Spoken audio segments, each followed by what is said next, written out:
Assalamualaikum warahmatullahi wabarakatuh. Berjumpa lagi dengan channel Handrasan Napoleon berbagi cerita.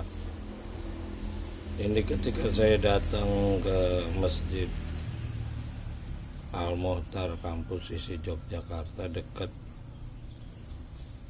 wudhunya ada bercak kotoran. Saya lihat ke atas,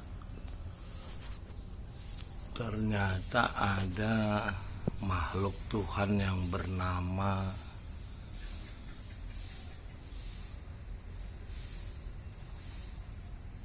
kelelawar. Ini dia kelelawar. Kelelawar ini punya filosofi. Saya pernah masuk gua 2 hari 2 malam.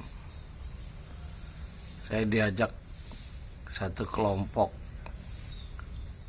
orang yang menamakan diri Amanah Keagungan Ilahi.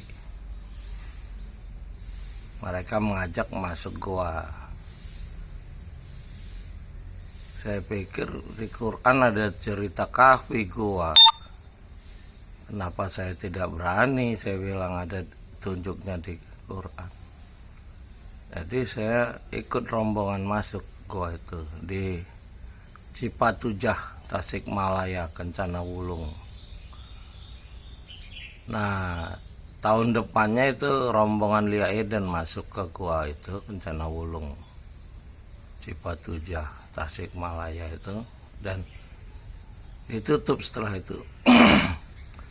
Nah, saya ingin berbagi cerita tentang pengalaman di dalam itu. Di dalam gua itu ternyata banyak sekali kelelawar yang terbang. Tapi kita tidak tertabrak. Nah, dari situ saya mendapat semacam pemahaman. Kelelawar ini menggunakan frekuensi untuk menentukan jarak. Nah, dia tidak nabrak selama dia tidak pernah menyentuh tanah. Artinya dia selalu main di atap, bergantung di atap segala macam. Kalau dia udah menyentuh tanah, maka dia tidak bisa lagi terbang.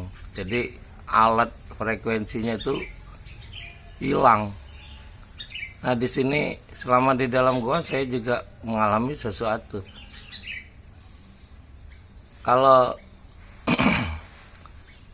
orang disuruh ingat, kita di sana disuruh mengingat pencipta langit dan bumi gitu.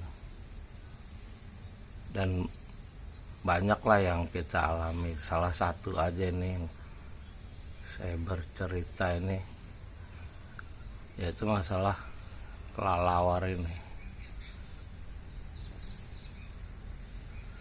Ternyata ya, kelelawar ini kalau dia masih menggantung ke atas, dia tidak jatuh, dia masih bisa menggunakan frekuensi gelombang. Nah, kita juga sama. Sejauh kita bisa iqra, membaca petunjuk dari kitab untuk bertakwa, maka kita tidak akan tersesat. Tapi kalau kita tidak iqra, tidak mau membaca, tidak mau belajar, maka kita akan jatuh. Karena iblis itu bekerja siang malam juga untuk menjatuhkan, menyesatkan manusia. Nah, dari sinilah manusia itu harusnya selalu iqra. Karena iqra itulah pegangan manusia di akhir zaman, begitu. Karena di sekitar kita udah penuh dengan fitnah. Itulah yang dibilang fitnah Dajjal. Banyak kebohongan.